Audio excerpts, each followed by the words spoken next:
Namaste everyone, my name is Shreya and welcome to my channel Consulting Homeopathy, a pathy free of side effects. Last video of triangles of neck तो उसमें हमें posterior triangle को cover करना है। इस diagram को अभी छोड़ दो, पहले हम यहाँ से पोस्टीरियर ट्रायंगल को कंप्लीट करते हैं। ठीक है, पोस्टीरियर ट्रायंगल के बारे में हमें एक चीज तो पहले से ही पता है कि वो कैसे पीछे की तरफ प्रेजेंट है और मतलब जैसे स्टर्नोक्लीडोमास्टोइड जो है वो डिवाइड कर रही है हमारे ट्रायंगल्स को एंटीरियर और पोस्टीरियर ट्रायंगल्स में। तो इन होल अगर हम सिर्फ पोस्टीरियर ट्रायंगल पे फोकस करें, आप 1 2 छोड़ दो, सिर्फ पोस्टीरियर ट्रायंगल पे अगर हम फोकस करेंगे तो उसको कौन-कौन बना रहा है, बाउंड्री कौन-कौन बना रहा है। सबसे पहले posterior border of the sternocleidomastoid muscle, anterior border of the trapezius muscle and base is formed by the superior border of the clavicle bone. As in whole of posterior triangle की अगर हम बात करें तो अब हमने फर्दर दो muscles और पढ़ी थी, डाइगैस्ट्रिक और ओमोहायोइड। डाइगैस्ट्रिक तो वही एंटीरियर ट्रायंगल में ही खत्म हो गई, उससे वहीं पर ही डिविजन्स करे थे, पर ओमोहायोइड ने क्या किया, सुपीरियर बेली से तो उसने एंटीरियर ट्रायंगल में डिविजन्स दी थी, अब वो इंफीरियर बेली के थ्रू पोस्टीरियर ट्रायंगल में दो डिविजन्स करना है, एक ऊपर और एक नीचे, जिनको हमें सिर्फ नाम के लिए पता होना चाहिए कि अच्छा पोस्टीरियर ट्रायंगल भी फर्दर दो पार्ट्स में डिवाइडेड है। पर अगर हम पोस्टीरियर ट्रायंगल का डिटेल आगे जब हम बताएंगे तो हम पोस्टीरियर ट्रायंगल को एज अ होल ही कंसीडर करके पढ़ेंगे। क्यों? क्योंकि वो हम आगे देखेंगे, आगे मसल्स वगैरह जब हम पढ़ेंगे तो वो इजी रहेगा।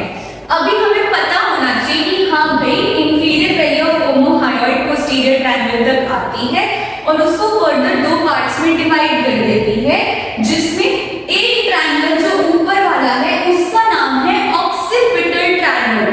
अब इसका नाम ऑक्सीपिटल ट्रायंगल क्यों है? अगर आप introduction to face and head and neck के वीडियो में जाओगे तो मैंने वहां बताया था कि हमारे पीछे जो स्कल बोन है उसको बोला गया है ऑक्सीपिटल बोन। ऑक्सीपिटल बोन आप इमेजिन करो ये फेस है तो यही कहीं ऑक्सीपिटल बोन इसी एरिया में प्रेजेंट होगी, ठीक है। उसी के नीचे की तरफ यहाँ पीछे ये ट्रायंगल पड़ रहा है काइंड ऑफ, तो इसीलिए इसका नाम बोल दिया ऑक्सीपिटल ट्रायंगल। दूसरा ट्रायंगल क्लैविकल के ऊपर है, सुपीरियर टू क्लैविकल, तो इसका नाम क्या दे दिया, सुप्राक्लैविकुलर ट्रायंगल। वेरी इजी, देखो anatomy is all about names. अगर आपको टर्म्स थोड़े से भी क्लियर है ना, आप आराम से निकालोगे अच्छा इसका ये मतलब है, इसका ये मतलब। तो फर्स्ट तो हमने ऑक्सीपिटल ट्रायंगल बोल दिया और दूसरे वाले को हमने बोल दिया सुप्राक्लैविकुलर ट्रायंगल। इसको सबक्लेवियन ट्रायंगल भी कहते हैं। तो जस्ट आपको दूसरा नाम पता होना चाहिए, पता लगे कि उसने एमसीक्यूज में ऐसे करके पूछ लो और आपको आइडिया ना हो। तो inferior belly of omohyoid is dividing posterior triangle in two parts, occipital triangle and supraclavicular triangle, ठीक है। जिसमें से हम लोगों ने वही as an whole posterior border की तो ट्रायंगल्स पढ़ी ही हैं, अब सॉरी बाउंड्रीज पढ़ी ही हैं क्या, कि उसको एंटीरियरली कौन सपोर्ट दे रहा है, posterior border of the sternocleidomastoid, posteriorly कौन सपोर्ट दे रहा है, anterior border of the trapezius, and base कौन बना रहा है इसका, superior border of the clavicle bone. अब इस ट्रायंगल का एपेक्स कहां बन रहा है, मीटिंग पॉइंट जो टिप पॉइंट है ऑफ अ ट्रायंगल भी तो होता है टिप पॉइंट, वो कहां बन रहा है, where trapezius and sternocleidomastoid is meeting, where trapezius and sternocleidomastoid muscle meets, it forms the apex of the posterior triangle as a whole. अब posterior triangle की रूफ कौन बना रहा है, again skin, superficial fascia and investing layer of deep fascia. जैसे carotid triangle की roof हमने देखी थी, उसमें डीप फेशिया की इन्वेस्टिंग लेयर बना रही थी उसका रूफ, ऐसे ही इसमें भी पोस्टीरियर ट्रायंगल की रूफ बनाएगी skin, superficial fascia and investing layer of the deep fascia complete. अब इसका फ्लोर नाउ, क्योंकि मैं क्यों कह रही थी कि हम लोग as a whole posterior triangle को पढ़ेंगे, तो हम इधर आ जाते हैं। इधर हम लोग बस हमें पता है कि अच्छा हाँ डिवाइडेड है, पर as a whole posterior triangle का फ्लोर कौन बना रहा है। जैसे अब हमारे फ्लोर, हम घर पे फ्लोर पे चलते हैं ना, तो वो फ्लोर मार्बल से बना होता है, ऐसे इसकी मार्बल मान लो आप, वो बनाई है 4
देखोगे ये छोटी सी जो मैंने बनाई है येलो कलर की brown boundary, I only have 2 chalks guys, तो आपको थोड़ा सा मेरे साथ कोऑपरेट करना पड़ेगा, बट मैं कोशिश करूंगी कि आपको बिल्कुल क्लियर रहे।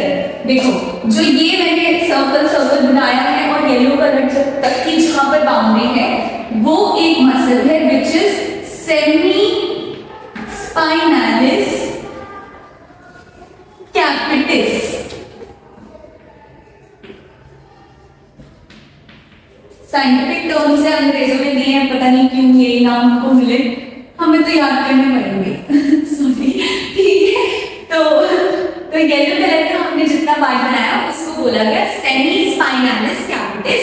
नेक्स्ट अब पर्पल कलर की आपको ये जिगजैग बाउंड्री दिख रही है, तो जितना मैंने ये कवर किया है, ठीक है, ये नाम है स्प्लीनियस कैपिटिस, स्प्लीनियस कैपिटिस, ठीक है। नेक्स्ट अगेन ये जो सर्कल नए बाउंड्रीज आ गई येलो कलर की, once again this is the third muscle known as levator scapulae muscle, levator scapulae muscle, ठीक है। इसके बारे में हम लोगों ने स्कैपुला में भी पढ़ा है, स्कैपुला में इसकी ओरिजिन इंसर्शंस वगैरह के बारे में हमने देखा हुआ है, ठीक है। तो 3 अब तक हमने कंप्लीट कर ली है, सेमी स्पाइनालिस कैपिटिस जो येलो बाउंड्री तक है, फिर पर्पल वाली स्प्लीनियस कैपिटिस, फिर अगेन येलो वाली लेविटर स्कैपुले। नेक्स्ट आती है हमारे पास स्क्लेनियस मसल, कौन सी muscle? Scalenus muscle, scalenus muscle. अब इसके 3 डिविजन्स होते हैं, एंटीरियर, मीडियल और posterior, sorry anterior, middle and posterior, ठीक है। तो एंटीरियर वाला जो इसका पार्ट है वो पोस्टीरियर ट्रायंगल में प्रेजेंट नहीं होता, इसके अंदर स्क्लेनियस के सिर्फ 2 ही पार्ट्स प्रेजेंट होते हैं, एक ये जो पीछे की तरफ जा रहा है, देखो जितना बाउंड्री है उतना ही याद रखना है, ये वाला, this is scalenus posterior, and ये जो पार्ट है दिस इज स्क्लेनियस मीडियम, क्योंकि मिडल में प्रेजेंट है। Let me check once more, medius, sorry देखो थोड़ा सा भी डिफरेंस होता है ना तो गड़बड़ हो जाती है, दिस इज स्क्लेनियस मीडियस, मतलब वही है, मीडियम के लिए है, मीडियस वर्ड बस इसको बताएंगे, ठीक है। Anterior part of scalenus muscle is not a part of the floor of posterior triangle, ठीक है। तो पोस्टीरियर ट्रायंगल का फ्लोर 4 प्री-वर्टेब्रल मसल्स बना रहे हैं, सबसे पहले सेमी स्पाइनालिस कैपिटिस, उसके नीचे स्प्लीनियस कैपिटिस, उसके नीचे लेविटर स्कैपुले, और फिर फर्दर आ जाते हैं स्क्लेनियस पोस्टीरियर एंड स्क्लेनियस मीडियस। ये स्क्लेनियस कॉमन मसल है जिसके 3 पार्ट्स और एंटीरियर पार्ट इसमें इंक्लूड नहीं होता, इसके फ्लोर में इंक्लूड नहीं होता। बस आज अभी इस वीडियो में इतना ही करते हैं, आगे वाली वीडियो में मैं थोड़ा सा और आराम से बताऊंगी ताकि जो हम लोगों को डिटेल और पढ़नी है वो हम कंप्लीट कर पाए। इस वीडियो तक हमने पढ़ा कि पोस्टीरियर ट्रायंगल जो है फर्दर इंफीरियर वैली ऑफ ओमोहायोइड से 2 में डिवाइड हो जाता है, ऊपर ऑक्सिपिटल और नीचे सुप्राक्लैविकुलर, पर इसका हमें सिर्फ नाम पता होना चाहिए, पोस्टीरियर ट्रायंगल डिटेल में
कंप्लीट हो जाएगा। होपफुली आप इन वीडियोस के थ्रू इस टॉपिक को समझ गए हो, और कोई भी डाउट हो तो आप कमेंट सेक्शन में जरूर पूछना। Thank you so much for watching. Please like, share, comment and subscribe to my channel consulting homeopathy.